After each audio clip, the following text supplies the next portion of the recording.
Welcome to PhD with Women on It, Hack the Future. My name is clearly not Beata Young. I am Patrick L. Young, her husband. I'm terribly sorry today.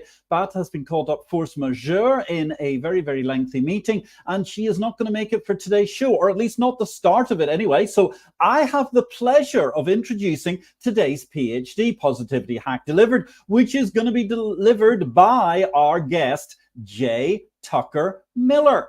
Our topic today is how to get off the couch into the conversation. And let me remind you, ladies and gentlemen, I hope watching us today, this is a grassroots community that focuses on Women on It, an inclusive forum of women in technology, startups, and female leaders who are supported by men as well, such as my good self.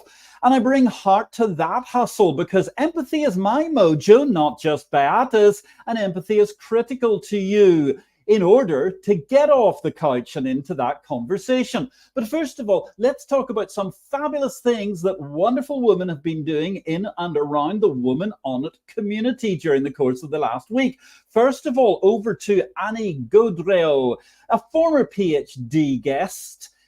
Curious how menopause hormone therapy affects memory? You can join our former PhD guest, Annie Gaudreau, for her upcoming online masterclass about menopause this November the 8th, 12 o'clock to 1 p.m. Eastern Standard Time on Zoom.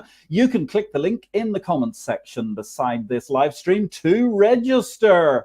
Meanwhile, Nyla Beth Gavel. Nyla, wonderful woman. Had the opportunity to meet her when I was ringing the bell at the New York Stock Exchange a couple of months ago. She's also a fantastic former PhD guest, and she's paving the way in technology. Congratulations, Nyla Beth, founder and CEO of NBG Strategy Consulting, on your successful event at the We Global Founderverse Summit 24 on October the 17th in Beverly Hills, California. Wishing you continued success, Nyla Beth. Take care. Meanwhile, a round of applause to NUSF, which stands for, and this may be your second guess, the Arab Institute for Women's Empowerment. The Arab Institute for Women's Empowerment, they won the BRICS Business Forum Award in the Women's Business Alliance category of education and inclusion this week in Russia. Keep inspiring us, ladies, I say.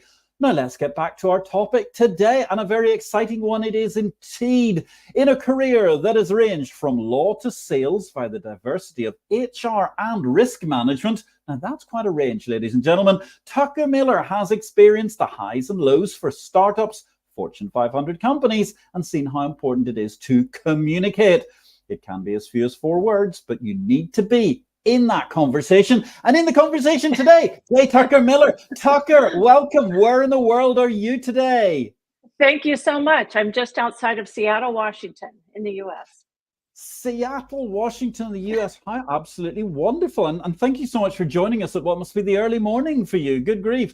That's a nice breakfast opportunity. I hope you've had your espresso in order to manage to keep you going, or presumably your Starbucks, I suppose, given the area that you're in, the regional coffee culture that has prevailed there. So tell me then, I mean, a little bit about yourself. I mean, that is one amazing CV. Lawyer, HR, risk management, you name it, startups, Fortune 500 companies. How did you get started in business, Tucker? And how did it manage to result in such a diverse portfolio? I love the way you describe it and that you make it sound so exciting.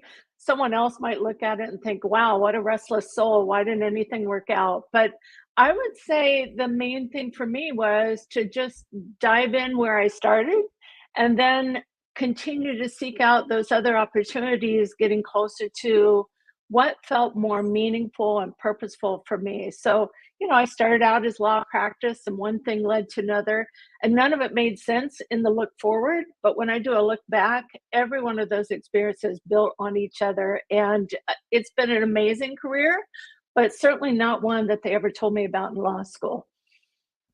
Well, it has to be said, I'm not really sure. I mean, I remember when I was actually in high school, they used to have this person called the careers master, and he used to give us this information.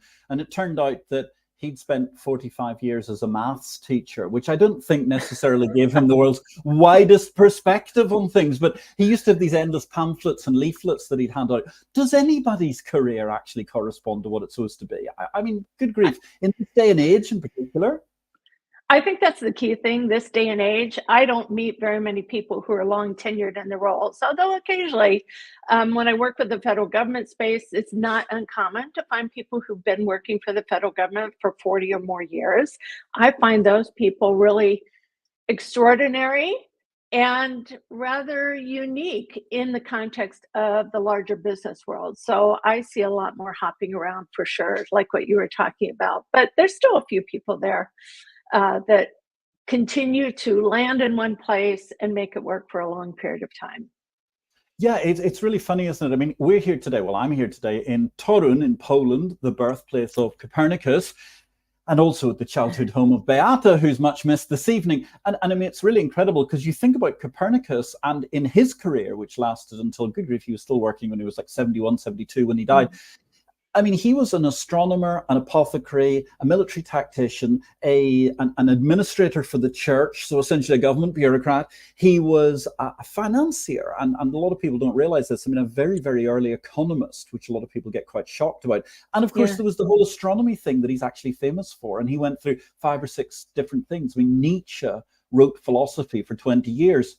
Who knows what he did for the other 60, because he lived to be about 80 years old. I mean, nobody remembers gardening or something. I don't know. He probably worked in McDonald's, you know, much like presidential candidates now do. Who really knows? So tell me, you started your career, am I correct in thinking, by learning the law, and you got into business that way? Yeah, well, yes and no. It's always kind of a both.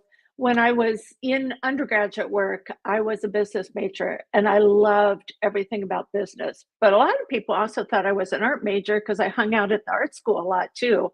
I am not an artist, but I'm an art aficionado. And so there was always kind of this business and something else. And there was a category in my business training that you could take a track on business, government, and society. And I think there were 5 of us that signed up for that track. And then hundreds of other people were in accounting and finance and all the other more traditional areas. So I was always sort of on the fringe of whatever I studied. But that gave me a great foundation for moving on then into law. And when I went to law school, it was always with the mindset of business and law, not necessarily traditional business law, but being in a business setting, that was very much a passion for me. And as I've grown and developed, it's more specifically a leadership passion. So that was always a lens. And when I practiced law, it was in a corporate setting as well. So that continually reinforced that and opened up a lot of other opportunities that if I'd been strictly in a law firm, I might not have imagined those other options. Fascinating altogether. And therefore, I mean, do tell me, because I'm really interested. It's the next 2 that really get to me. I mean, HR and risk management. I mean, they sound sort of anathema in terms of how you put those even in the same sentence. They seem almost incompatible. How did that happen? Well, I'm going to say that a great career can be made around saying yes to new opportunities as they show up, even if they seem rather unpredictable. So I was practicing law and looking around at my law partners, and none of them were living a life that I really admired. They weren't healthy, they weren't all that happy, they were working a lot. And I just started to ask myself some questions about, is this really a lifestyle that I want for the rest of my life? And I couldn't find any really successful, happy lawyers. And that's key. There were certainly successful ones, but successful, happy, thriving lawyers. And that got me thinking about what are some other options. And so at that point, I could have, started all over somewhere else. But I started to think, I'm in a corporate environment right now. What if I didn't change the whole dashboard, but just moved a few dials and opened up to some other opportunities? And one thing came to me, and it was risk management. And that kind of works really well because risk management uses a very legalistic kind of mind. What are the risks of doing this? Lawyers do this all the time. That was sort of a natural place to move into. And then after I'd done that, led the risk management team, I started to feel like this wasn't really my space either. And then someone came knocking, have you thought about employment law or human resources? And I was getting closer and closer to stories about people where I could have a bigger impact. And that's what drew me to human resources. I love that. There's still a risk management piece to it, still an understanding of the law, but then creatively moving forward to specifically help people in what I hoped would be a meaningful way. What a fantastically interesting career arc. And it really, really is quite inspiring altogether. So tell us a bit, Tucker, what do you do these days to keep yourself occupied and entertained? Well, there's a lot of things that probably aren't worthy of mentioning in this format here that I am interested in, that I'm excited about, and I have lots of hobbies outside of the work that I do. But the work that I do is primarily focusing on speaking and connecting to people who are looking for support in taking the next step in their career or being more successful in the role that they currently have. So, as an executive coach, primarily working with women leaders, I work with them to help them expand their influence, impact, and visibility so that they can have more of what they want, which is interesting because that's often the first conversation that I have with women is, what do you want? And that's where we start to realize, particularly with women, we're not always supported and being very clear about staking our flag around what we want. So it's kind of unpacking, what do I want and how do I get there, instead of just waiting to be discovered and plucked out of where I'm at and get unstuck by being put someplace else that may not be my choosing. How can we have more agency over our lives and our career as a key part of the work that I do? And at this juncture, if my wife was here, she would thread her way through this conversation beautifully. Whereas I now feel as a man, I'm kind of treading on mines wherever I step. So I want to be very delicate here to go on. How, I mean, some might say, not me, that there is a kind of homogeneity to how society perceives a woman's career path. But presumably, I mean, women are just like men. I mean, there's a wide, in the sense of there's a wide disparity of desires and outcomes when you ask them what they would like. Yeah, I think one of the challenges I see is women as girls were very well trained to behave and be good girls. And one of the things that I see in the younger generation of leaders coming in is that women who have played in sports have a lot more voice around how we move forward and how we work together. That's really a benefit that I see. But for a lot of people, particularly who are in the middle stages of their career, they are products of socialization that says just come in, do a good job, put your head down, work really hard, and then things will happen for you. And quite honestly, that's not really the way it works. Not these days, anyway. You may work hard and get pulled someplace else, but you'll be stuck doing the same thing that you've always been known to do. So, how do women learn to find their voice and ask for more of what they want without fearing that they'll be perceived as too aggressive or too difficult or all of those things that kind of get in the headspace of how we present ourselves and how can we be more confident? That's a very interesting point. And actually, it reminds me of a conversation I was having on my live stream all about finance IPO vid last week. So I was talking to Paulina Bren. And Paulina, she's written this fantastic book called She Wolves. And it's all about the early lives of women, the women who broke through on Wall Street between 1951 Yes. and 2001. And it's fascinating because what Paulina was pointing out was that actually in the kind of 60s, 70s, once you manage to get into a position, which was always something like the typing pool, the telex machine, whatever, as long as you demonstrated some degree of dynamism, then that was the way that you got plucked out of that and went somewhere potentially. Whereas nowadays, it strikes me, male or female, we're in much, much more siloed programs, the graduate trainee program, and then you're kind of on a conveyor belt for the foreseeable future. Yes, I'm very disappointed to see how things go these days, and I saw that with my own kids when they were going to college. On day one, they had to declare their major, and I thought, "What? I wouldn't have had the career I had if I had to declare my major on day one. It would have been way too narrow." And I love what you were saying about she wolves. And that was essentially my experience when I started in practice. I don't, it was the early 80s, I would say, when I started out in law practice. And it was still a very male dominated field at that time. Now I think it's flip flopped. I think there's more women in law, or it's more 50-50 than it used to be.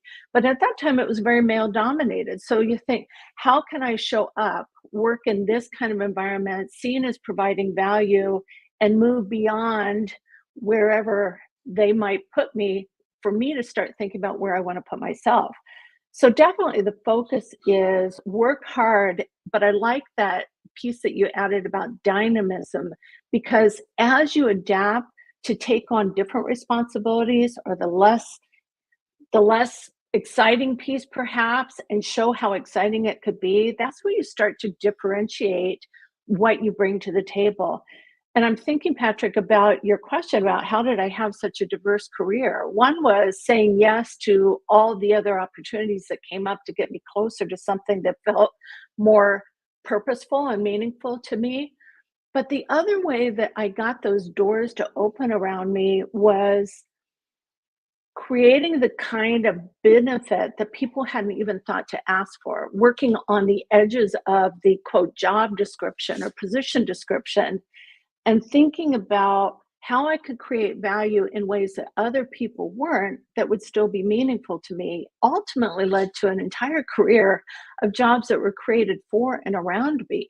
Very few of the positions that I've held, very few, maybe two, were actual job descriptions. The rest of them were sort of created to maximize the benefit and the dynamic quality of what I was committed to bring. So you can have a career that is different than that channeled path that people might try to put you on. It starts with first showing up, providing value, but also saying yes to those opportunities as they come up. Ladies and gentlemen, I'm here with the fantastic J. Tucker Miller. As you can see, I'm not Beata. It's not Beata with a beard. It is me, Patrick Young, her husband, stepping in this week, as unfortunately Beata has not been able to make it to the studio this evening. She's fine. Don't worry. We've had a couple of messages from people just checking in. Beata's absolutely fine. She may even make it before the show is over. In the meantime, I'm stepping in, having this fantastic conversation with J. Tucker Miller. And actually, well, Tucker, we've kind of both succeeded and failed in the overall base of what we were supposed to do in the first place, because here we are. How to get off the couch into the conversation. Thank you, by the way, for the love that's already been sent to this whole conversation by at least one viewer today. Do send us more, please, because it helps get the AI algorithms realizing what a good chat this is. So, Tucker, the topic of the conversation, how to get off the couch and into the conversation.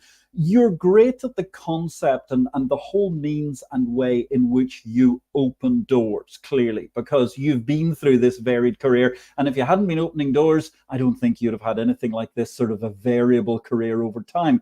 So talk to us about that. I mean, how do you actually, presuming that you haven't pre-scheduled it via a video conferencing stream like this, how do you get off the couch? How do you get into the conversation?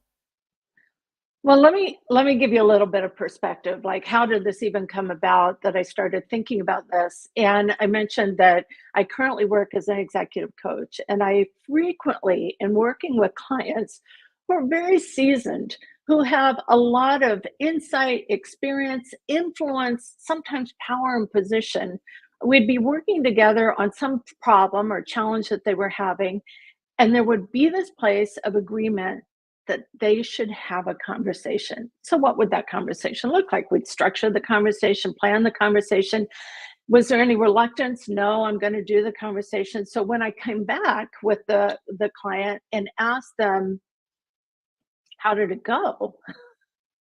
I kept hearing one thing pretty consistently was it didn't happen. And when I would ask them, why didn't it happen? Why did they remain theoretically in the couch or metaphorically on the couch? Why did they do that? They would say, I didn't know what to say, which is some code for I might do it wrong. It was too uncomfortable. I didn't have time for the conflict. All the things that they were saying to me in the context of I didn't know what to say really were I was afraid.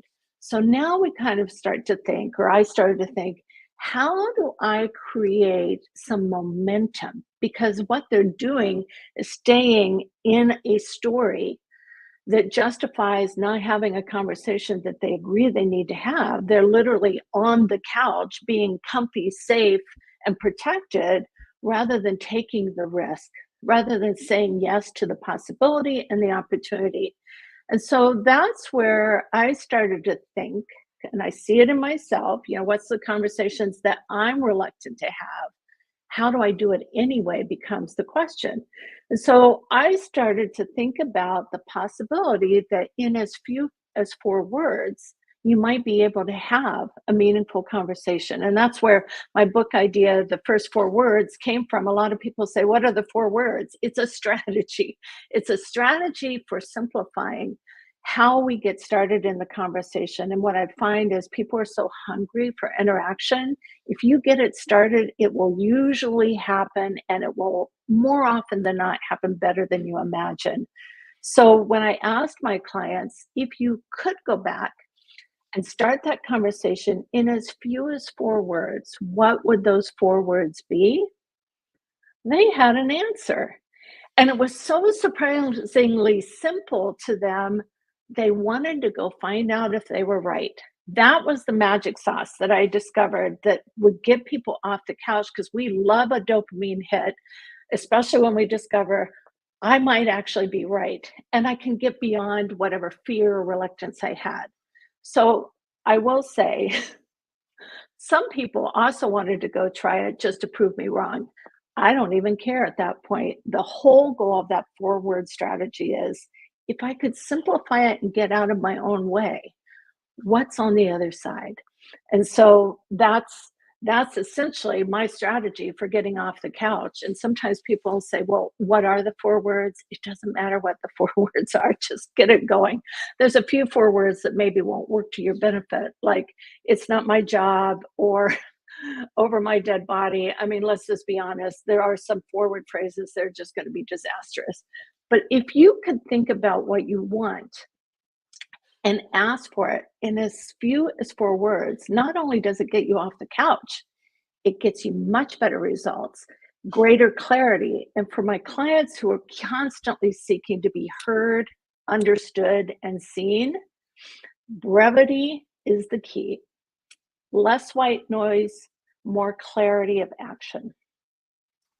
Less white noise, more clarity of action. And there's me. I'm struggling for my 4 words at the moment. I'm at about 8 words. I'm thinking of that well-known coach of her husband, Lady Macbeth, admittedly, whose words probably resulted in overachievement by comparison to the message she was trying to deliver. But what was her comment? Screw your courage to the sticking place and ye shall not fail. So that's definitely more than 4. Give us an example if you can. Can we say in 4 words to get a conversation going, Tucker? It's so surprisingly simple. It's almost embarrassing to give you this example, but I actually did it with someone, and he said, I don't get this idea. I just don't even see how this would work. Can you give me an example? Just like what you said, Patrick. And I said, yeah, how about this? Let's have a conversation. And it was wild. He just kind of sat back and he thought and he took it in and he said, I think that might actually work. Thank you. And I did. So it can be that simple, so simple, it's almost embarrassing to put it out there. But what I have done in my book is provided lots and lots of examples that you could use in a variety of contexts, because it's a strategy and a concept. And I love what you said, Patrick, about, well, when I think of it, it's more than 4 words. That's fine. Get to the essence. If it's 6, 7, or 8, if that's enough to get you off the couch and into the conversation, then it's a win. It's not a rigid law. Let's say that. It's just a principle. So it's a principle. It's important to just, as you say, I mean, the most important thing is to be getting off the couch and going with the intention to starting a conversation rather than being a shrinking violet at the back of the cocktails or whatever. Absolutely. Yeah, I had another colleague of mine say, I really liked this idea and I used it, but I didn't get it down to 4 words. And of course, I'm not concerned about it, but she said, what it helped me do is really get clear and strategic about what I needed to say. And if you can just take that pause and imagine the end result that you want, and then have a simple way to go get it, job done. Yes, and that's fascinating because it's really just about breaking the ice. And that's the thing where people are so terrified. But in my view, but this might be, of course, because I'm just a social Irish kind of a chap, is I'm very happy when people come and talk to me in one of these sorts of social settings. It's really good fun. And I think that's one thing where people, do you find that a lot of the clients you deal with, they're concerned? I mean, you seem to have hinted at earlier, they're simply not going to get into a conversation with whatever they say? The biggest problem around failed conversations is not that they went badly, but that they just never got started. That's a colossal fail. And you just think about all the stories that people have in their mind. So I had a client who told me in a session, she said, I just made my new manager really angry. I said, you did? She said, yes. I said, now this is the manager you've had for 2 weeks. Yes. And you only meet with her once a week. She said, yes. But we were in a group meeting, she continued to tell me. And she said, I said something that made my manager really angry. Now, this is a very kind professional woman, and I found it a little surprising that she could say something so outrageous that would make her new manager angry. So I asked a few questions, and I said, how do you know that she was angry? And she said, well, I saw the expression on her face. I said something, and then I saw it happen. And I said, well, what time was the meeting? Well, it was right after lunch. And I said, is it possible that you didn't make her angry? Maybe her lunch didn't agree with her. And she was like, well, maybe possible, but I'm pretty sure that wasn't the case. I know I made her angry. I said, now let me get this straight. You've known her for a full 2 weeks, and you're telling me that you are such an expert on her facial expressions that you know exactly what's going on in her head. Now, of course, when I say it that way, my client's like, well, maybe not. I said, let's think about this. Let's check it out, because what happens when you think that your new boss is really angry with you? And she said, well, I start to pull back and I don't say things. I said, the only reason we're working together is your company wants to hear more from you, not less of you. So let's check this out. And I said, what would be 4 words that you could use to check in with your boss to find out what was going on for her or whether or not she's angry? So we kind of worked on it, and she came back the next time, and surprise, surprise, her boss wasn't the least bit angry with her. And what a shame it would have been to not investigated that, because this was a woman who had a lot to contribute, more things people wanted to hear from her. And her strategy when she saw that facial expression following a comment she made was to get smaller. And when people start to go small, they often get smaller and smaller and smaller because they look for the evidence to support the decision they've already made. I make people mad when I speak up. So 4 words can be a way to dispel that way that our brain goes to try to protect ourselves in all the ways that might actually limit our opportunity, not expand them. That's really interesting. And in fact, yes, as you say, It could be the time of the day. It could be any one of 100,000 things that's going through the boss's mind that have absolutely nothing to do with the meeting whatsoever, Right. that are impacting their state at this juncture. And it's very, very important not to think that it's all about you. But of course, once you get into that conversation, so there's many ways you can do it. Let me just say at this point in time, you may have noticed it on our screen already. You can actually get the first chapter of Tucker's book by going to her speaking site, which I do believe is jtuckermiller.com, if I remember that correctly. But Yes. certainly it's in the speaking notes. Oh, well, there you go. Excellent. I'm reading my brief well. It's a really, really worthwhile read. So drop by there. You can get the first chapter. You get some idea of how to start your conversation. So you get into this conversation, okay, whatever that is, whether it's 4 words, 8 words, you're an Irishman like me, it's probably 1,500 words. How do we best manage to then get that conversation to flow? This is where knowing where you want to go in the conversation is everything. Because if you just start conversations to just, practice starting them without any kind of goal, where does it go? What is it that you're trying to achieve? And how can you be really present with whatever response is going? I started the conversation, I'm out.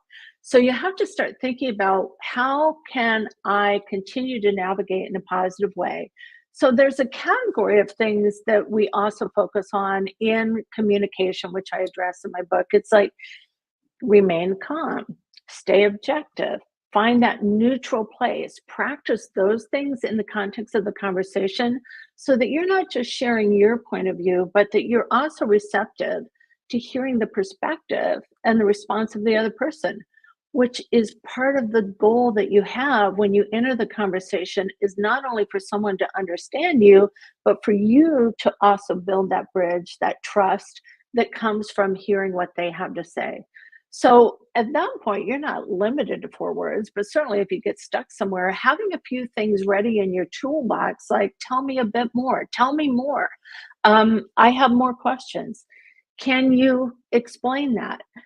Having a few more of those phrases when things get sort of stuck and sticky that still navigate in the direction that you want to go are really helpful. And then closing it out. So I think your question, Patrick, is a natural place a lot of my clients go to as well. If I start this thing, then things are really going to get messy. And it's like, the middle of the conversation can be as easy to navigate through as starting the conversation. You just have to kind of believe in where you want to go and believe in yourself to be okay in the moment. Whether it's networking, whether it's a family gathering, it's navigating the best way you know how, staying calm, present, objective with that end in mind, and also belief in the relationship, belief in the power of the interaction. Belief in the power of the interaction, belief in the relationship. That's wonderful. And I suppose one can almost take a kind of scenario planning. Maybe you can even take a sort of gamification approach to this. I mean, to develop how you potentially can build the conversation on. Absolutely. The whole concept around the first 4 words was founded in gamification. I don't know if your audience is familiar with Name That Tune, but there would be a part of that game show, and I watched the old version. I guess there's a newer version of it, but there was a part where contestants would be told a little bit about a song, and then they would start to compete. I could name that song in 8 notes, and I could name it in 6. And that was actually the inspiration as I was hiking around my neighborhood during the pandemic, trying to find the solution for this. I thought, what if it were like a game? Because that's really fun. We love to compete and find out if we're right and all those things. What if we can make it fun? I'm a big proponent of fun strategies. So I came up with that gamification piece as a way to just sort of a hook, a way to get people to think. And before I really realized 4 words was the sweet spot, when I had this idea, I just started writing down what I noticed in my clients and what I noticed in interviews and other settings, podcasts and whatnot. Was there a sweet spot? And if there was, what was it? And one of the other things I had done is put a big piece of butcher paper out on our dining room table at home. I had kids who'd come and we're living at home, and my husband was here and during the pandemic, and we would just have this piece of butcher paper, and we would just put forward phrases to test the idea. Do these work? How do they work? What are we hearing? And the book was built with a lot of these examples that we were bringing from our own perspective and our own work lives and school lives, as well as the things that we were hearing and seeing in other people. So that gamification piece of what could be said, but also testing how it could be delivered in a productive way. Same words delivered in a different tone might get a different result. Just looking at the ways that you can play with it was the power of the strategy, basically, in coming together. It's fascinating. I mean, that's really, really intriguing, the way that you gamified and gameplayed the whole thing out. I love this whole concept. I mean, it seems like your family was like a cut down variation on that Bob Newhart sketch where he was talking about the men overseeing the infinite number of monkeys that were going to ultimately come up with the words of Shakespeare, to be or not to be. That is the Gazornenplatz, as I think Bob Newhart's punch phrase went. But it is very interesting because you write all this stuff down, you look at it. Fascinating comment that you make about tone, because I would say that there are definitely phrases that, for example, if they're delivered by a woman, they would be perceived in one way. If they're delivered by a man, particularly, if I may say so, a man like me with a relatively hard accent, may be completely interpreted in a very different way, good or bad. Mm-hmm. It's fascinating because I think that's true, but there's also that belief that I'm going to say women, we're going to stereotype a little bit. So please forgive us all, but this is based on anecdotal experience over my career and my time being a woman, that you see a lot of women trying to soften what they're saying so that they're not perceived as bitchy or aggressive. So they'll enter a conversation with, I might have an idea here. I don't mean to interrupt. Or this might be kind of stupid, but I'm just going to say it. All those preliminaries. Men don't do that. They just state the idea. And I work with so many women who say, I just said the thing that somebody else, a guy, just said right after me, and he gets the credit and I don't. And they don't see why. And it's beyond the tone. It's just all the ways that we try to soften so that we're not seen in a way that we fear. And ultimately, we create all this white noise that people have checked out before we've gotten to the point. So the question becomes for women, how do you get to the point? And the pushback I get so often from clients, well, if I said it that way, I might be seen as aggressive. I might be seen as harsh. And I will say I have gotten that feedback in some areas where I am too direct, too blunt. And that's the fear that so many people have. And so when you get that feedback, and I've gotten it, I soften the tone, but I don't use all that other fluff. So it's useful to receive the feedback, but use it in a way that helps you refine how you show up, not keeps you from showing up. Right, right.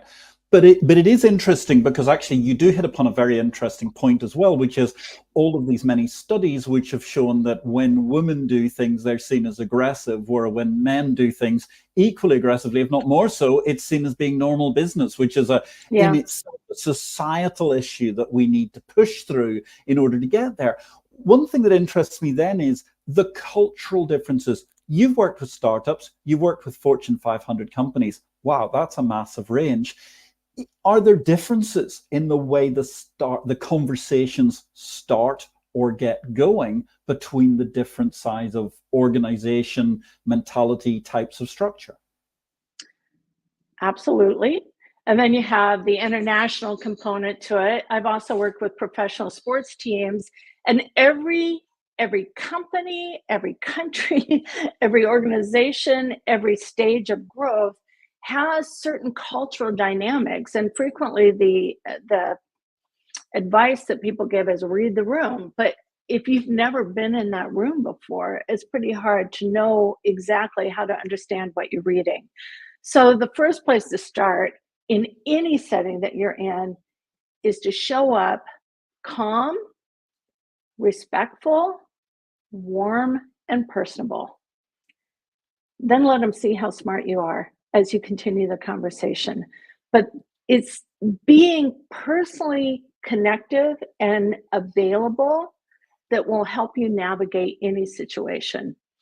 Not that you're going to be a doormat, you're not going to let people walk over you, but showing up in service is irresistible, especially at a time where we're all looking for help to deal with very complex situations, regardless of whether or not you're a startup or federal government agency or in a Fortune 500.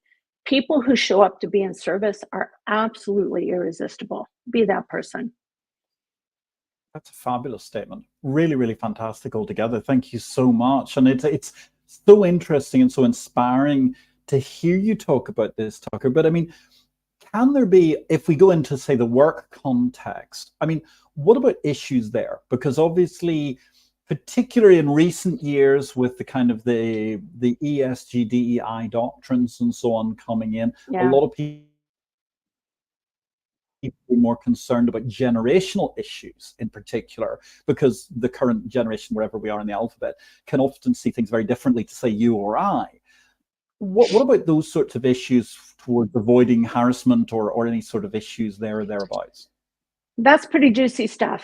And we're all sort of navigating it. I told you that I've been a lawyer since the 80s. And I quite frankly thought, well, by the time the 2000s come by, we won't be engaging in sexual harassment or discrimination anymore. That'll be over. And I will tell you that there is a category of my business that deals with those issues, and business is as good as ever in those areas. And that's disappointing. But I would say it's also because people assume that everybody knows what the right way to behave is, and increasingly we don't.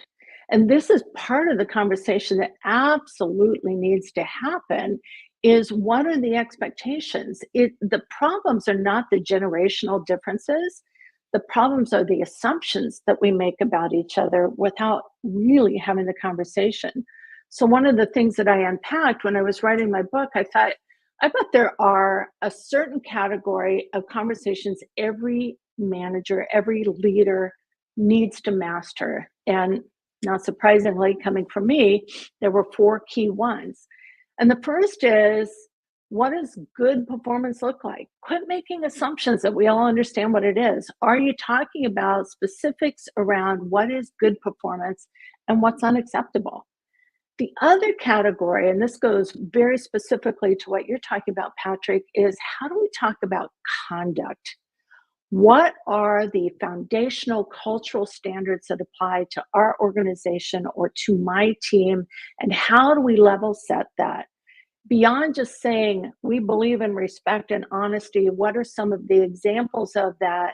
And what might get you fired if you don't live up to that? So that's performance and conduct. The other is feedback. How do we welcome feedback? What feedback do we give? And finally, particularly as a leader, the key thing is, how do you show up in support of your people, developing them, helping them grow, helping them understand where their next opportunities are. So feedback, support, conduct, and performance are all 4 conversations that are important for leaders to have, but they're also critical in overcoming these assumptions that we might make about the other, whether it's generational or cultural or age specific. I guess that's similar. It could be anything that might divide us. How do we start talking about the things that unite us? Gosh, we couldn't manage to get you on the ballot before November the 5th, could we, by any chance? Yeah, the whole concept of uniting sounds so exciting at this juncture, even if I don't have a vote in the US election. So I'm sorry, that sounds slightly facetious. I don't mean it to. It is a really, really great message, Tucker. And I think it is important, as you say, to show things that bring us together rather than divide us. And it's also very, very important to keep everybody in the conversation, because some people can feel they're falling out of the conversation as it goes along. That's right. And I suppose, therefore that kind of brings me into that section where Beata specifies some questions I need to ask you as we go through. And one thing there, which I think is a great question to open with, is What advice would you give to females to help their career or start an entrepreneurial journey? Fantastic. And first of all, thank you in advance for the questions, because this was great dinner time conversation that I had last night with my family. We were comparing notes, and my advice to the first question is look for the yeses, follow the yeses. There's a wonderful book, and I forget the name of the author. I should know it, but A Year of Yes. What are the more things that you can say yes to? And that's tough because we're really clear about what we don't want to do. But if you look at what you don't want to do, go to the opposite. What are the things that you could say yes to, and start to practice that muscle of courage? And as you do that, you will discover more and more of what's meaningful to you and show up more authentically as yourself. Let who you are and what you care about be your differentiator. That's really, I think, the key thing is, as we think about how do we do a good job and make sure people like us, let's care a little less about what other people think, and let your uniqueness and authenticity be your differentiator, because that's really the pathway to not only career success, but a meaningful life. To which the answer is Shonda Rhimes, I believe. Thank you. That is right. Yes. How to dance it Thank out, you. stand in the sun and be your own person. Thank you very much, Desiree and Rushlin, for managing to get that for me in production. Yay. Great points. Very, very interesting points. And the authenticity is so key, because I think it doesn't matter what you do. It's very interesting. And I mean, I find certainly as an employer and when you're working with teams, it's wonderful to know what really interests people, because it doesn't matter what the interest is. It's just a great way to open a conversation and start talking to them. Because I may know anything about sub-aqua gerbil shooting or something, but you could be the best in the world. And it's very interesting to hear, because there's always something fascinating to learn, right? I remember working for someone who was tough. He was really tough. I wasn't sure if I really liked him all that much, but I knew he was married. And I knew that he really appreciated his wife, and I presumed that his wife appreciated him. And as hard as he was to like on my own terms and in my own experience, I started to get really curious and think, what is it that his wife sees? What does she like about him? And when I started to think about it from another point of view, another perspective, which is just a helpful tool anyway, there were a lot of things that I could appreciate about him, and I started to see him differently. So flexing that can also be a great opportunity for expanding our world and engaging each other. And you know what? You lead beautifully into the next question once again, Tucker, because actually you're exuding soft skills throughout this conversation. What do you think are the 3 top soft skills that all career-driven females should have? Know your worth and speak from the place of what you believe is your worth. So that's a key thing. So we're talking about communication. The other thing I've mentioned is that service mindset. Where can I be in service in an expansive way? Not that you're always getting coffee for people or taking the notes at every meeting, but where is the solution that I'm providing in service to other people? Thinking about the next step instead of just the moment that you're in is really key. And then the more you engage in self-discovery and learning, the more in tune you are with the world around us. And all of us, we were talking about this earlier, about we are all citizens of the world. So where are your opportunities to grow and expand? Your best career development is the career development that you control and manage and that you sign up for on your own. Invest in yourself. That's fabulous. And actually, I mean, you mentioned this concept of service all the time. I think the one thing that's key to that is add value with the service. It's not about being excruciatingly deferential in order to manage to go somewhere. It's about genuinely trying to help people as you go along, which makes such a difference. Patrick, I'm going to use your language when I talk about in the future, because that's really key. What's the value I'm providing and what's the solution that I'm offering? and then being willing to do the work to make it come together. People will notice that. It's fantastic. It's really, really interesting, and it's a great point. And if I may say so, ladies, if you're watching out there, the first point you said as a soft skill was know your value. Whatever number you come up with, easily double it, and you're probably still not in the ballpark, ladies. Okay, I and was going that's to a say triple. yeah, that's a possibly chauvinist viewpoint, but seriously, remember the great words of previous PhD guest Cindy Gallop, which is when you're asking for a pay rise, think of the biggest number you can possibly say without actually bursting out laughing, and go and ask for that, which I also was a beautiful concept, because it's true. And I don't mean to, I'm not trying to deprecate, it is true. Women constantly are undervaluing whatever they're bringing to the table. And it's very, very important to know your value, because it's fabulous. So, I mean, that I suppose then leads me to, I mean, what is your strategy for problem solving? Apart from taking it to what I think should be a TV series, you and your family all sitting around the table with this butcher's paper solving things, Yeah. to a great show. I mean, much better than a lot of the dross that's on TV these days. The strategy for solving problems, boy, you know, the problems that we're all confronted with day in and day out, a few of them are rinse and repeat options, but most of them are things that we've never seen before. Either because it's new in our entrepreneurial journey, or a new challenge that we're faced with in our career. And number one, learn how to ask for help. And this is one of the things that I sometimes struggle with, that I think, well, I should figure it out, or I have these resources, I can look it up, I can solve it.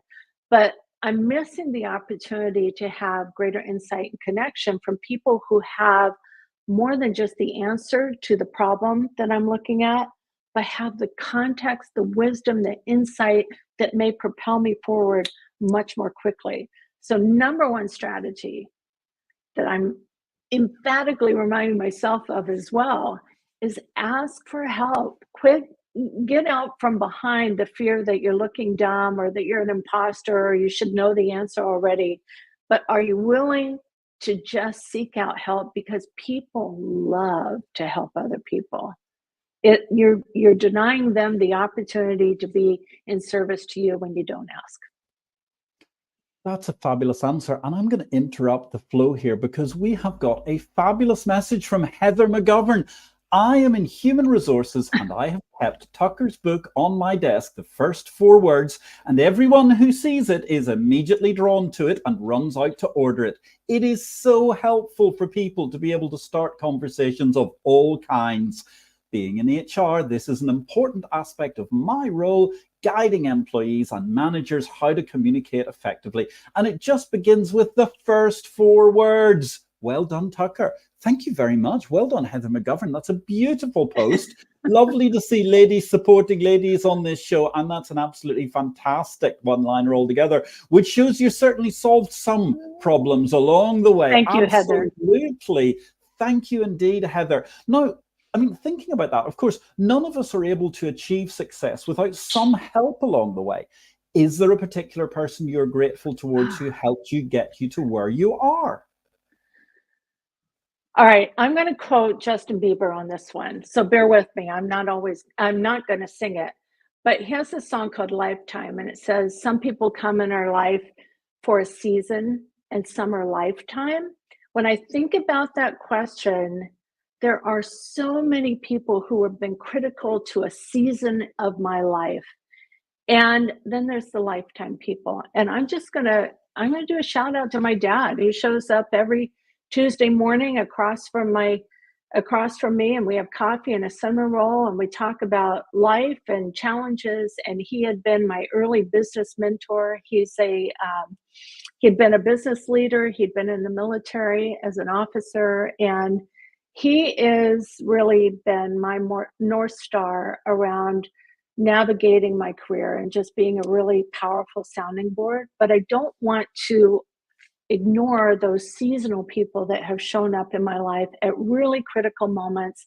And I mentioned that my career is one that had offered me opportunities that were created for and around me at different stages in my life. And when I did the look back, every one of those were men that had created those opportunities. And I am grateful for the ways that they gave me a chance to grow and expand and try new things. So lots of people in that category.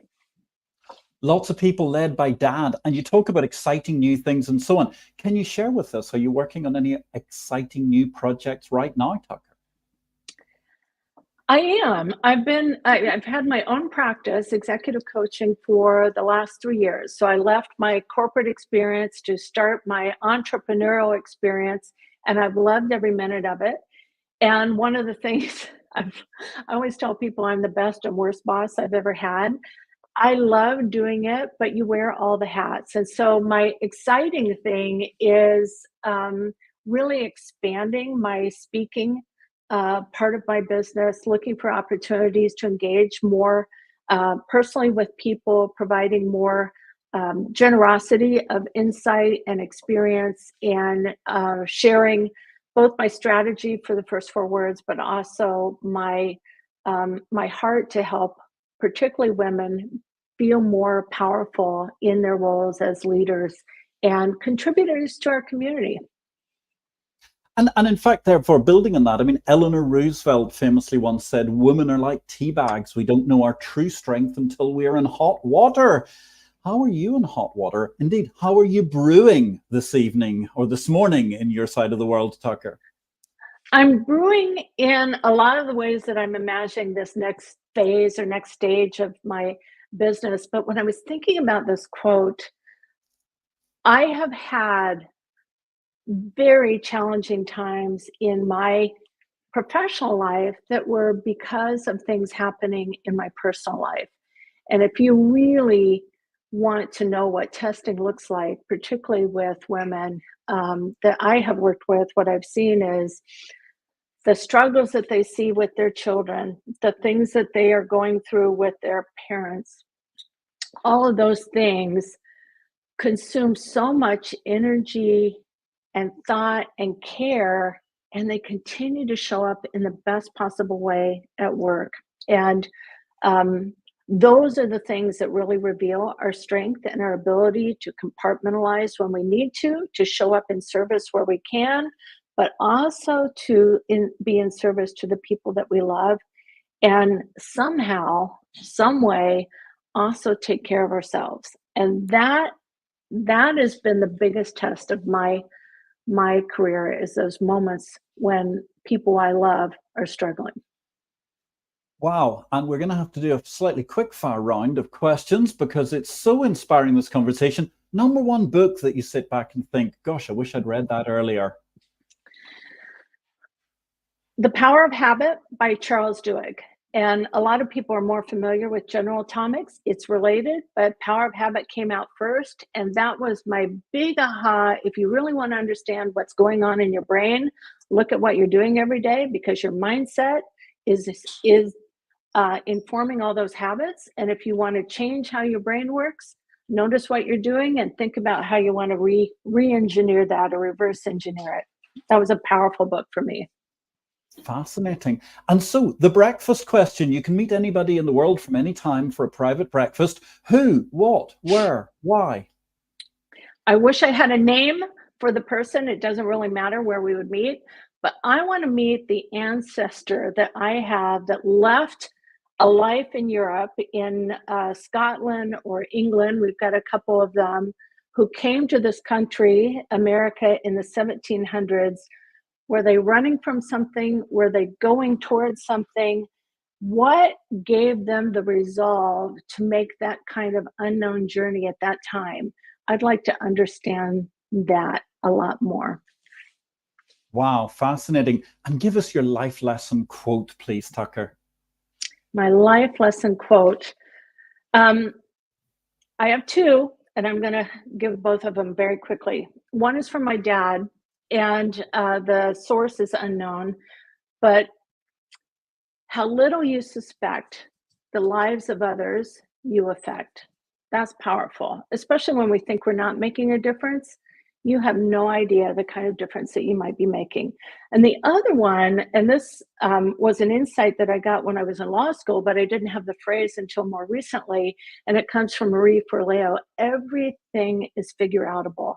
So whatever happens, there's always a response. There's always a next best step. Everything's figure outable. Powerful. Very powerful altogether. And therefore, I mean, if you could give our viewers, listeners, one bold challenge or a piece of actionable advice to help them move forward their career to the next level, what would it be and how can they do it today?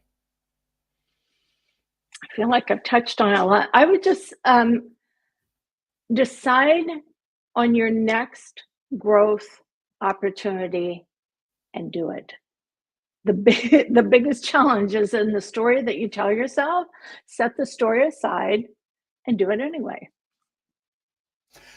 And you know what? That brings us to a beautiful conclusion. I've been left with a few quotations. I'm just going to pick one today because it's by Niels Bohr. So therefore, a man should say it. An expert is a man who's made all the mistakes which can be made in a very narrow field. That seems like the story of my life. Tucker, thank you so much for sharing your insights with us today. It's been absolutely superb. Your work in dealing with these wonderful first 4 words is absolutely incredible. I must admit, I'm quite fascinated to know just what it's like in the feverish activity with all of that butcher's paper over the dinner table at home. It must be intriguing all points in time. Coming soon to Bravo or another channel near you, I'm sure. Don't forget to pick up a copy of Tucker's fabulous book, ladies and gentlemen. And that's it from this 160th PhD live stream. Thank you very, very much to our guest, J. Tucker Miller. Catch her website, jtuckermiller.com. Next week, Bata will be back, and the guest is going to be Dr. Joan Ifland. Feed your brain, boost your productivity. Sounds like a win-win to me. Ladies and gentlemen, what else can I say? But thank you very, very much to our fabulous team today, to Rachel and to Marianne and to Desiree.